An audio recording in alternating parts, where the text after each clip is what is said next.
அப்படி ஒரு நண்பனோ தோழியோ உங்களுக்கு இல்லைன்னா இனிமேலாவது அப்படி ஒரு நட்பு வேணும். ஏன்னா நட்பு என்பது ஒரு தவம், தன்னை கரைத்து கொண்டவர்களுக்கு தான் அது வாய்க்கிறது. இன்னொன்னு உங்களுக்கு சொல்லட்டா, வள்ளுவர் ஃபைட்டிங் பத்தி பேசுறார், சண்டை போடுறத பத்தி பேசுறார். நாம கூட நினைப்போம் அவரே ஒரு துறவி. துறவி எதை பத்தி பேசணும்? அன்பா இருக்கிறத பத்தி பேசணும், விட்டு கொடுக்கறத பத்தி பேசணும், மன்னிக்கிறத பத்தி பேசணும். வள்ளுவர் துறவி மாத்திரமல்ல, வாழ்க்கை எப்படி வாழ வேண்டும் என்று தெரிந்த ஒரு ஞான ஆசான் வள்ளுவர். அவருக்கு தெரியும், எப்பவுமே அன்பா இருந்து எப்பவுமே பண்பா இருந்தீங்கன்னா இந்த உலகம் உங்க தலையில காலை வச்சு மிதிச்சு அழிச்சிட்டு போயிடுன்னு வள்ளுவருக்கு தெரியும். அதனால வள்ளுவர் சொல்றார், தம்பி அன்பா இருக்க வேண்டிய நேரத்தில் அன்பா இருடா, அதுக்கு நீ எப்பவுமே ஏமாளியா இருக்காது. சண்டை போட வேண்டிய நேரத்தில் இறங்கி சண்டை போடுன்னு சொல்லி கொடுத்தவர் தான் வள்ளுவர்.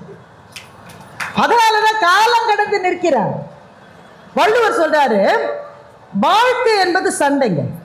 தினம் தினம் சண்டை போடாதவங்க யாராவது வீட்டில் இருக்கிற சண்டையை சொல்ல, வீட்டுக்காரமோட சண்டை, பையனோட சண்டை, நாத்தனார், அந்த சண்டையை நான் சொல்லலை. நீங்க இறங்கி வாழ்க்கையை சந்திக்க போகிற போது சண்டைகள் வருகிறதா வரலையா? சண்டைன்னு கூட சொல்லிட முடியாது, பேட்டில்ஸ், போர்கள் வருகின்றது. அந்த போர்ல ஜெயிச்சாகணும், நீங்க வேற வழி கிடையாது. எப்படி ஜெயிக்கிறதுன்னு வள்ளுவர் சொல்றார், வினை வலியும் தன் வலியும் மாற்றான் வலியும் துணை வலியும் தூக்கி செயல் என்று வள்ளுவர் சொல்லுகின்றார். எப்படி சண்டை போடணும்னு சொல்லி கொடுத்த ஆசான் தான் நம்ம வள்ளுவர். சண்டை போடுறதை பத்தி வாழ்க்கையில் நான் 3 முக்கியமான பாடங்களை நான் கற்றுக்கொண்டேன். அந்த 3 வேகமா சொல்லிடுறேன் உங்களுக்கு. முதல் பாடத்தை சமீபத்தில் தான் கத்துக்கிட்டேன். இவ்வளோ நாள் ஆன பிறகு எப்படிடா வாழ்க்கையில சண்டை போடணும்ன்ற பாடத்தை சமீபத்தில் கற்றுக்கொண்டேன். வைஷாலி ரமேஷ் பாபு யாருன்னு தெரியுமா உங்களுக்கு? செஸ் கிராண்ட் மாஸ்டர், பிரக்ஞானந்தாவினுடைய அக்கா. பல பேருக்கு பிரக்ஞானந்தாவினுடைய அக்கான்னு சொன்னாதான் அவங்களுக்கு தெரியும். ஆனா அந்த பொண்ணு ஒரு கிராண்ட் மாஸ்டர் தான், சின்ன பொண்ணு, ஒரு 22-23 வயசு அவ்வளோதான் இருக்கும். சமீபத்தில் இந்த பொண்ணு செஸ் விளையாட்டுக்காக, டாடா ஸ்டீல் செஸ் டோர்னமெண்ட்டுக்காக யுகோஸ்லாவியாவில் இருக்கிற ஒரு வீரரோட இந்த பொண்ணு செஸ் விளையாட போகுது. அந்த ஆள் நடுன்னு இருக்கான், வெள்ளை வெள்ளைன்னு நடுன்னு இருக்கான். இது சின்ன பொண்ணு. இது செஸ் விளையாட போகும்போது எல்லாரும் என்ன செய்வாங்கன்னா, உங்க ஆப்போனன்ட் யாரா இருந்தாலும் சரி கை குலுக்கணும். அது ஒரு எழுதப்படாத விதி. அது இப்போ நீங்கள் கிரிக்கெட்ல எல்லாம் பார்ப்பீங்க, அந்த எதிரெதிர் அணியா இருந்தால் கூட கை குலுக்கிட்டு தானே போடுறாங்க. அது மாதிரி செஸ் விளையாட்டுலேயே அப்படிதான், யார் ஆப்போனண்ட்டோ கை குலுக்கணும். வைஷாலி பார்த்துட்டு எதிரில் இந்த வீரர் நிற்கிறாரு, பட்டுன்னு கையை நீட்டிருச்சு. அந்த ஆள் கெத்தா பதிலுக்கு கையை கொடுக்கலைங்க. அது எவ்வளோ அவமானம் இல்லை அது. அதுக்கு பிறகு வந்து மன்னிப்பெல்லாம் கேட்டார், அது வேற விஷயம். அந்த நேரத்தில் கை கொடுக்கல. இப்போ இது தெரியாமல் செஞ்சிட்டாலும் சொல்ல முடியாது, பார்த்துக்குங்க. இதெல்லாம் திட்டமிட்டு செய்வது. சில பேர் நீங்கள் போகும்போது உங்களை பார்க்காத மாதிரியே எதிரில் கடந்து போயிருப்பாங்களே, யாருக்குமே நடந்தது இல்லையா? நான் இப்போ சொல்கிறேன் கேட்டுங்க, சத்தியமாக உங்களை அவங்க பார்த்துட்டு தான் பார்க்காத மாதிரி போயிருக்காங்க. அப்படி இல்லை, அப்புறமா வந்து நீ எதிரில் போனியா, நான் போய் அதை கவனிக்காத மாதிரி போகிறதுல ஒரு கெத்து இருக்குல்ல, அந்த கெத்தை பார்த்த உடனே உங்க மனசு சுருங்கும் இல்ல, அந்த சுருக்கத்துக்காக செய்யப்பட்டது அது. மறந்துடாதீங்க. உடனே பதிலுக்கு போய் என்னப்பா நீ என்னப்பா அப்படி கேட்காதீங்க, தயவு செஞ்சு அவமானப்படுவீங்க. இன்னொரு சந்தர்ப்பத்தில் அவங்க உங்க முன்னாடி வர்ற போது நீங்களும் பார்க்காத மாதிரியே போறதுக்கு ஒரு வாய்ப்பு உங்களுக்கு இருக்குல்ல, அந்த வாய்ப்பை விட்டுறாதீங்க.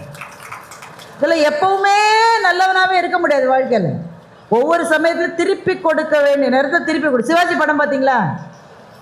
என்னங்க சிவாஜி படம் கூட பார்க்கலையா? சூப்பர் ஸ்டார் அடிப்பார்ல, 1 2 3 பாரு, என்ன 1 2 3 திருப்பி கொடுக்கணும்ல, அதுக்காக நான் ஏன்றேன்னு சொல்லுவார்ல. எனக்கு ரொம்ப பிடிச்ச சீன் அந்த படத்துலேயே அதுதான்.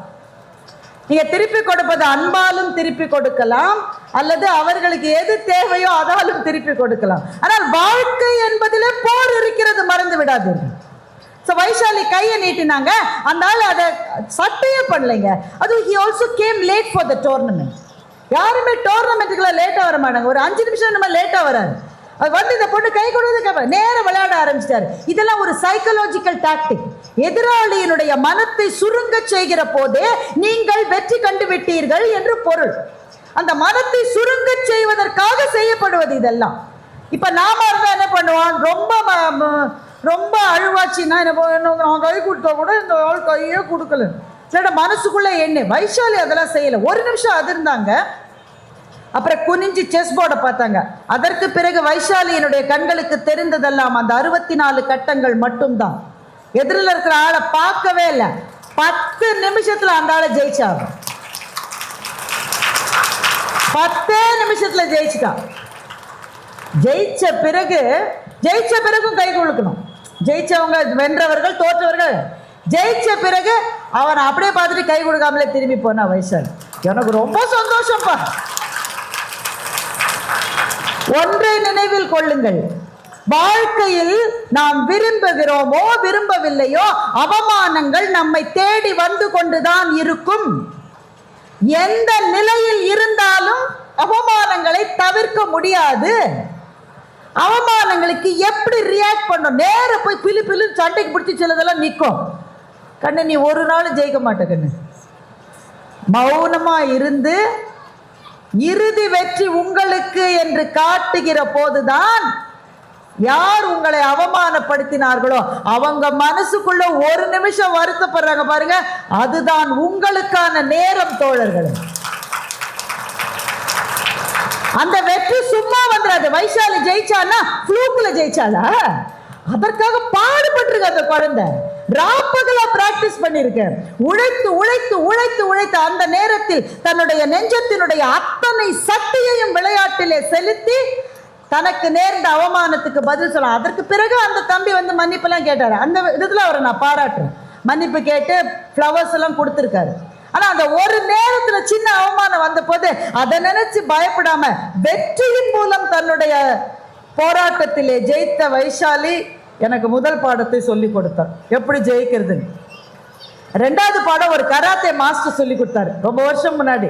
அந்த கராத்தே மாஸ்டர் ஒரு ஸ்கூல் வச்சிருக்காரு, டோஜோன்னு சொல்லுவாங்க. அது கராத்தே ஸ்கூலுக்கு பேர் டோஜோ. அந்த டோஜோல சேர்றதுக்கு ஒரு பையன் வந்தானோ, நான் கராத்தே கத்துக்கிட்டே ஆனும் மாஸ்டருக்கு அவனை பார்த்தோன்னு பக்குன்னு இருந்துச்சு.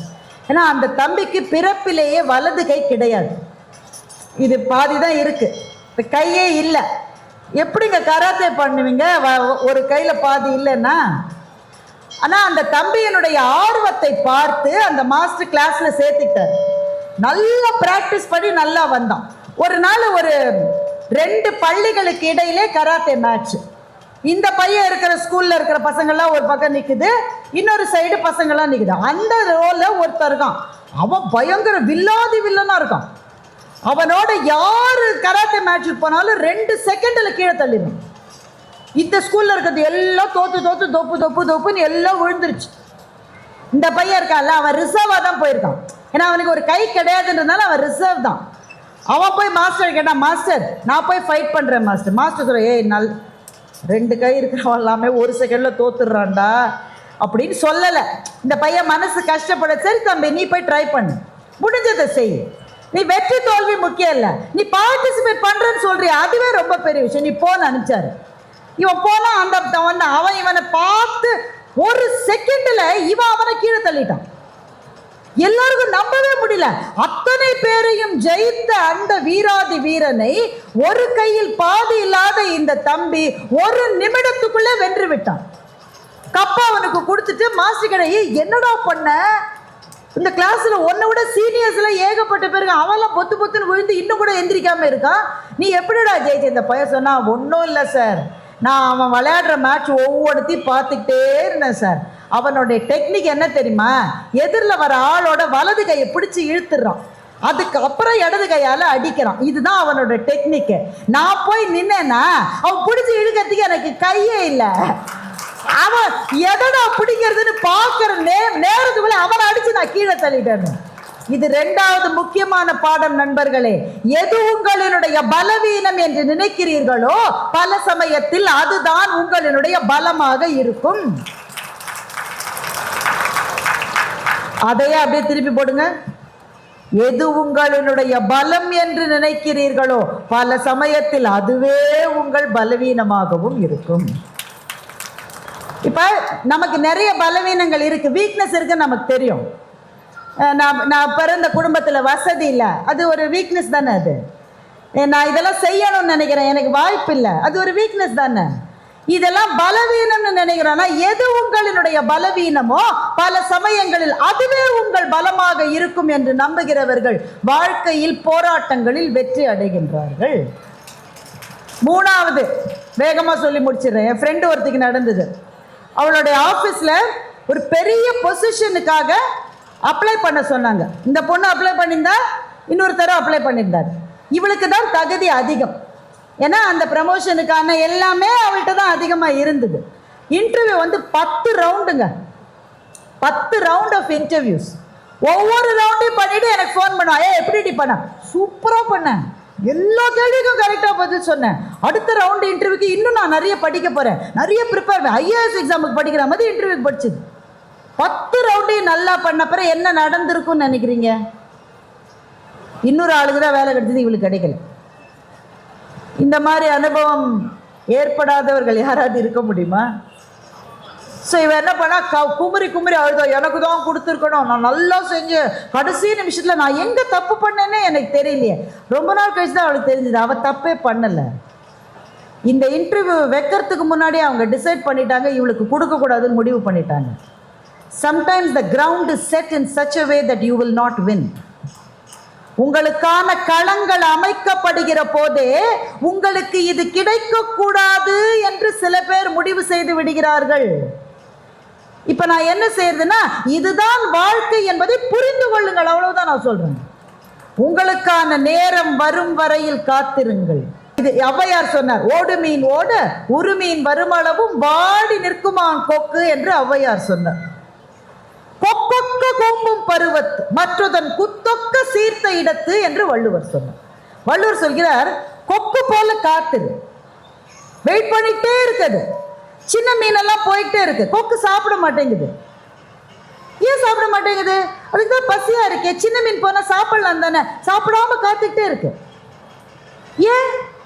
ஏனென்றால் சின்ன மீனை வாயிலே போட்டு சாப்பிட்டால் அந்த நேரத்தில் அதற்குரிய பெரிய மீன் வருகிற போது இதை துப்பிட்டு அதை பிடிக்கிற அளவு டைம் இருக்காது. நான் பசியா இருந்தாலும் இருப்பேனே தவிர எனக்கு தேவையான மீன் வரும் வரையில் நான் காத்திருப்பேன் என்று கொக்கு காத்திருக்கின்றது. அதை போல சில சமயங்களில் சில களங்கள் உங்களுக்காக இல்லாமல் வேறு ஒருவருக்காக அமைக்கப்படும். இது வேறு ஒருவருக்கான களம்னு தெரியாமலே நீங்க போய் விளையாடி தோத்துட்டது. தோல்வி உங்களுக்கு அல்ல, உங்களை அந்த பதவியிலே அமர்த்த முடியாதவர்கள் தான் தோற்று போனார்களே தவிர நீங்கள் தோற்கவில்லை. உங்களுக்கான நாள் வரும், காத்திருங்கள். அப்ப இந்த போராட்டத்திலே பற்றி நான் தெரிந்து கொண்ட 3 பாடம். 4வது ஒரு பாடம் நான் தெரிஞ்சுக்காத, வள்ளுவர் தான் சொன்னாரு, அந்த குறளை முன்பே நான் சொன்னேன். எதை செய்ய போனாலும் இதெல்லாம் யோசின்றார் வள்ளுவர். வினை வலியும் தன் வலியும் மாற்றான் வலியும் துணை வலியும் தூக்கிச்சே. அதுல முதல் 3 உங்களுக்கு புரியும். எது செய்ய போனாலும் செய்ய வேண்டிய வேலையை அசஸ் பண்ணு, செய்யறீங்களா, செய்வீங்க. தன் வலி, எனக்கு முடியுமா முடியாது, அசஸ் பண்ணுவீங்களா, பண்ணுவீங்க. மாற்றான் வலி, எதிரில் நிற்க போறானே அவனுக்கு என்ன ஸ்ட்ரென்த், அதையும் பார்ப்பீங்க. 4வது வள்ளுவர் ஒன்று சொல்லுவாரு, துணை வலி, அவனோடைய ஃப்ரெண்டு யாருன்னு பாரு, உன்னோட ஃப்ரெண்டு யாருன்னு பாரு. உன்னோட ஃப்ரெண்டு எல்லாம் பிபி வந்தவன், சுகர் பேஷண்ட்ல இருந்தால் நமக்கு அடியாளர் இருக்கான்னு சந்தானம் ஒரு படத்தில் சொல்லுவார்ல, அந்த மாதிரி ஏத்த சாப்பிடா இருந்தா யோசிச்சுப்போ. அப்போ ஒரு செயலில் நீங்கள் ஈடுபட போகிற போது உங்கள் சக்தியை மாத்திரமல்ல, உங்கள் பக்கத்திலே நிற்கக்கூடிய நண்பர்களினுடைய வலிமையையும் யோசித்து விட்டுத்தான் ஒரு செயலை நீங்கள் செய்ய வேண்டும் என்று சொன்னால், நட்பை பற்றி இதை விட அதிகமாக வேறு எந்த மொழியில், வேறு எந்த இலக்கியத்தில் சொல்லி இருக்கிறது என்று நீங்கள் சொல்லுங்கள். அந்த நாள் ஞாபகம் நெஞ்சிலே வந்ததே நண்பனே வாலி எழுதினார். இந்த நாள் அன்று போல் இன்பமா இல்லையே, அது ஏன் ஏன் நண்பனே என்று கேட்டார். சிவாஜி இறைக்க ஓடிட்டு அந்த பாட்டை பாடுவார். அவரும் பள்ளியில் அவரோடு படித்த நண்பர் மேஜர் சுந்தரராஜன் 2 பேரும் ஓடிட்டு அதை பாடுவாங்க. இந்த பாடல் எல்லார் வாழ்க்கையிலும் நடக்கும். பள்ளிக்கால நண்பரை பார்க்கிற போது நெஞ்சுக்குள்ளே வருகிற சொல் அந்த சொல் தான், இந்த நாள் அன்று போல் இன்பமா இல்லையே அது ஏன் நண்பனே என்றால், நண்பனோடு சேர்ந்து கழித்து மகிழ்ந்த காலங்கள் தான் வாழ்க்கையில் உண்மையான மகிழ்ச்சியான காலங்கள். இப்போது அப்படிலாம் நிறைய பேசுறதுக்கு டைம் இல்லைங்க. வீட்டில் வேலை இருக்கு, வெளியில வேலை இருக்கு, பிள்ளைங்களை பார்க்க வேண்டியிருக்கு. இத்தனையும் இருந்தாலும் வாழ்க்கையில் ஏதோ ஒரு கணத்தில் உங்கள் நெஞ்சம் யாராவது ஒருத்தர்கிட்ட ஷேர் பண்ணிக்கணும்ன்ற ஒரு எண்ணம் வருகிறது அல்லவா? அப்போ வீட்டுக்காரர்கிட்ட பண்ணிக்கலாம், வீட்டுக்காரம்கிட்ட பண்ணிக்கலாம். சில சமயம் அவங்களுக்கு கூட நம்ம மனசு புரியாது சார். அவங்களுக்கு கூட அவங்க தான் ரொம்ப நம்ம கூட இருக்க போறவங்க, அதுதான் உண்மை. ஆனால் அவர்களுக்கு கூட நம்முடைய நெஞ்சத்தினுடைய சில படிமங்கள் தெரியாது. அதை கூட தெரிந்த ஒரு நண்பர் இருந்தால் அவங்களுக்கு ஃபோன் பண்ணி சொல்றீங்க பாருங்க, அந்த நேரத்தில் மனதுக்குள்ளே ஒரு பூ பூத்தாது மாதிரி ஒரு மகிழ்ச்சி வருகிறது. அந்த மகிழ்ச்சி தான் வாழ்க்கையை திரும்ப திரும்ப அழகாக்குகிறது.